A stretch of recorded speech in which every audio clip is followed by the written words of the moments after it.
going on, people? Welcome back to Drifty TV and welcome to Drifty's review. Not even 24 hours after the fact. And like always, I want to bring you my unemotional reaction the following day. But the emotions are still high, people, because I'm still super gassed. It was an absolutely brilliant performance yesterday from the boys. And I'm sure all Liverpool fans watching feel the same way, or anyone who doesn't like Chelsea feels the same way. Shout out to a couple of the Chelsea content creators who they took it on the chin wonderfully, especially Matisse. Just didn't make excuses, didn't try and sugarcoat anything. Shout out to Poch as well. Poch straight away. He didn't moan, he didn't do anything with the referees and all that kind of stuff. He just straight away he admitted it. And it was just a great game, man. It was a really, really good game, man. Again, I've watched it back. Not in its entirety, but like I have watched back, quite a big part of the game, and it was just so dominant. It was just such a wonderful performance from us, man. It truly was a dominant performance. It was really impressive. It was really impressive. You look off the back of everything that we've been going through at the moment with the manager leaving and everything, and you just got to credit the professionalism of these boys, man, that they've just kept going and they've been doing what they've been doing. And yesterday's performance was brilliant, man. It really, really was brilliant. It could quite possibly be the best first half we've played this season, for real, because I was thinking about it, and a lot of our second half performances have been the standout performances. So it could well and truly be the best first half performance of the season. Jota's goal was brilliant. Bit of luck, but he earned that luck. Quite doggish, Suarez-like determination as he burst through with the Fowler-like finish as well. And don't get twisted, he gave the keeper the eyes. The keeper wasn't an idiot. He didn't go the wrong way because he's a rubbish goalie or anything. Jota gave him the eyes. Even watching it back, I thought, bloody hell, if I was the goalie, I would have thought he was going to shoot that way as well, especially the way his body was leaning. Everything was just set up for him to bend it like that way. He just pulled the shot beautifully done from Jota. And then obviously Bradley.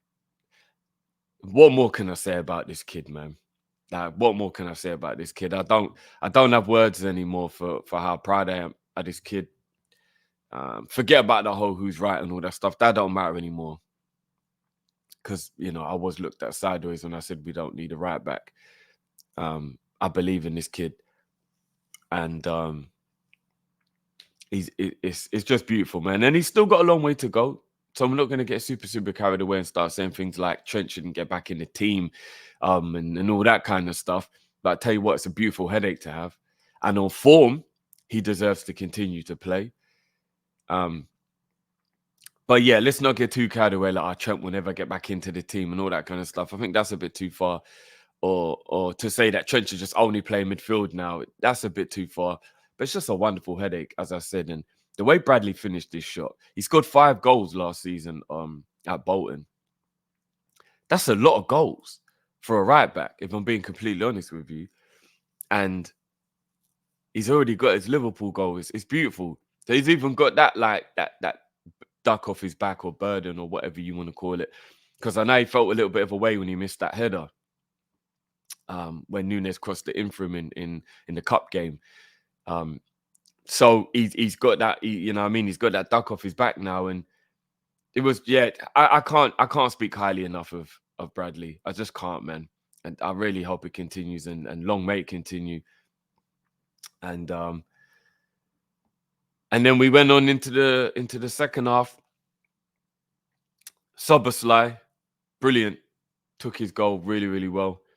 After more brilliant work from Bradley, and then finished off with the cross from Nunes and the brilliant anticipation and last minute dart into the box from Diaz to just cap it off. Now they did get a goal. I've watched it back. Maybe I was being a little bit harsh on Virgil and Ibu. It's just brilliant skill. Could they have done better? All defenders can do better when a striker scores. Anytime a team scores, you can always look at the defense and go, right, there's something they could have done. Even if someone hits a worldie from 40 yards, you'd be like, well, why was he given the space to hit the worldie? So even if you're being petty with your critique, you can critique every single goal conceded. So I'm just going to give the credit to Nkunku, who's a super talented footballer. It was just brilliant feet, and it was just a well-worked goal for them, which is annoying because we want clean sheets. We want Ali to get those clean sheets, man. So it's annoying. But in the grand scheme of things, you score 4 goals and they get 1. You're not going to moan or dwell on it. And the penalties, I've seen the crying and the stuff. First of all, there is nobody who's been screwed more than Liverpool, especially by Paul Tini. So let's just get that one out of the bag. So let's just even say there were stonewall penalties yesterday. That's just him doing a remote, small part of trying to repay us. Yeah. And some people say, well, Chelsea don't deserve to be on the receiving end. Tottenham gained from an absolute misjustice that happened to us. Nobody cares about that. So that's just how it goes, right? But looking back on them, neither of them for me were strong enough calls to be penalties. The Gallagher one, Gallagher was already on his way down, in my opinion. So you can kind of almost say he's looking for it. The contact from Virgil is minimal. But for me, Gallagher was already on his way down. And I don't really like the idea of a player who's already on his way down and then touched while he's already on his way down. It's still being considered it was a foul. A lot of people are going to disagree. That's fine. This is the thing about fouls; they're subjective. And I think on that one, it's just it would have been the softest penalty ever if it was given, in my opinion. And then the Nkunku one, that for me, I probably at first glance thought, okay, maybe that might be a little bit more of a foul than the other one. After having a look at it, people, I mean, we got to remember this is a contact sport, so being touched does not constitute foul. Yeah, it doesn't constitute foul. Now, if you see here, prior to this, Virgil obviously, like, he's making a move towards Nkunku naturally.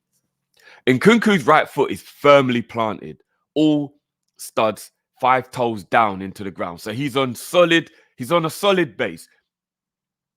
And Virgil's contact is minimal, but there is contact. But it's side foot to side foot, both feet firmly on the ground. Yeah?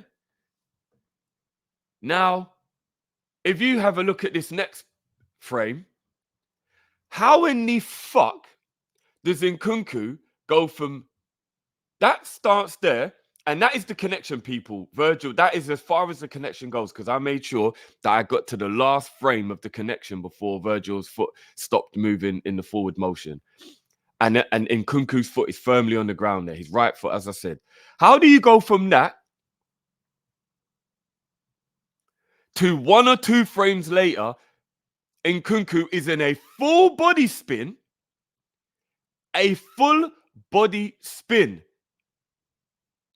to end up his right knee touching the floor first. So let's understand this, people. He's backing Virgil up with his foot firmly planted on the ground, and he wants everybody to believe that that minimal touch from Virgil on his right foot, side foot to side foot, spun him. Because if you can see now, guys, his right foot is firmly up in the air, and now his left foot is where his right foot used to be. Can you see this? And if you need any indication as to how small of a time frame that I've moved here, you can even just look at things like Mudryk, Robertson, how little they're even moving in the frame from the frame. And we're talking Mudryk there running at pace, Robertson running to get back in, for him to then end up on the ground like that. I mean, come on, guys. I mean, that's embarrassing. That's actually embarrassing. Like what are we doing? Do you know what I mean? So penalty, which part? Like, honestly. And then they're comparing that to the Jota one and being like, oh, well, if the Jota one was given, then that one was given. So you think side foot to side foot, barely making any contact, is the same as a stomp on the top of Jota's foot? I repeat, they are trying to say that this stomp on the top of Jota's foot, look at this, people, Badiashile has actually stomped on Jota's foot. Yeah? And they are comparing that with Nkunku. I don't have any words anymore. I'm not even entertaining it for another second. It's absolute. It's just. I mean, what are we doing here? What are we doing here? And this man, the Kaiser, the absolute legend, the myth, the father, with his 200th Premier League win. Man, am I gonna miss this guy, man? I can't even begin to explain to you the emotions that are starting to bubble up.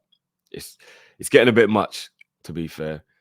But his 200th Liverpool win, second quickest manager in the history of the Premier League to get to 200 wins, only behind Guardiola. And what more can we say about him? What more can we say about him? Super game, guys. Super game. Unbelievable effort from everybody. And I'm just proud of the boys, man. I'm proud of the boys. We obviously march on to the Arsenal game now. But that was the first hurdle, and we've jumped it. We've really jumped it. So, people, let me know what you think. Darwin hitting the post 4 times is a record. That's a madness. 1 or 2 of them he should have scored. He should have scored 1 or 2 of them chances he got yesterday. Again, you lot already know. And I already know what the comments are going to say. You're sticking up for him and all that kind of stuff. I think the header was a bit more difficult than people are giving him credit for when he hit the crossbar with that one, because it was slightly behind him as he made the contact. And there was a player right in front of him, which is why maybe it was a tiny bit harder for him to judge where the ball was going to go. The left foot strike was a brilliant strike that the keeper tipped onto the post. And on another day, that goes in or just bobbles over the goalie's hand as the goalie makes the save. The shot from distance that moved and swerved and the keeper had to palm onto the bar. That's just a great effort from distance. And the penalty, yeah, he's got to score the penalty. He's got to score the penalty. Come on, man. A penalty is a 70-30 or an 80-20 that you know, in the favor of the person taking the shot. It is. But shit happens, man. Great players miss all the time. Roberto Baggio missed a penalty that lost Italy a World Cup, and he's one of the best players to ever live. And I'm not saying that to be stupid. I'm just saying that as an exaggerated example of how great players can miss penalties. We've seen it happen before, and we'll see it happen again. Harry Kane missed a penalty that got England knocked out of the World Cup. Harry Kane's one of the best footballers that's ever lived. One of the best strikers that's ever lived. Like, it happens, man. It happens. And if I'm not mistaken, it's Darwin's first miss as well. So it is what it is. It is what it is. It didn't harm us in the end, and I wish he had scored, but, you know, we move. And then hopefully next time we give McAllister the penalty if we get one. But yeah, man, brilliant victory. Brilliant victory, man. And I just can't speak highly enough of Bradley and what the boys are doing now at this moment in time. Curtis, don't even get me started. Good to see the boys back. And yeah, man, it's just brilliant. It's just absolutely brilliant, guys. Like, I'm super over the moon with everything, man. So again, let me know what you lot are thinking of your arrival. What did you think of the game? And I will be back again later on today if you're watching this at the release time. Big up everyone if you're watching this on Thursday. I'll be back for the Wolves and Man United game for Rival Watch tonight. And if you're watching this afterwards, still check out Wolves versus Man United. I think that game's going to be a corker. I really do. I'm going to predict a 2-2 for that game. I think it's going to be a corker of a game, so I'm looking forward to it. So, people, love as always. Please subscribe if you're new. Smash the like button, please, to help in the algorithm. And yeah, man, big up for everyone tuning in, man. Really appreciate it. So it's been your boy, Drift. It's Drifty TV, and I'm out, peeps.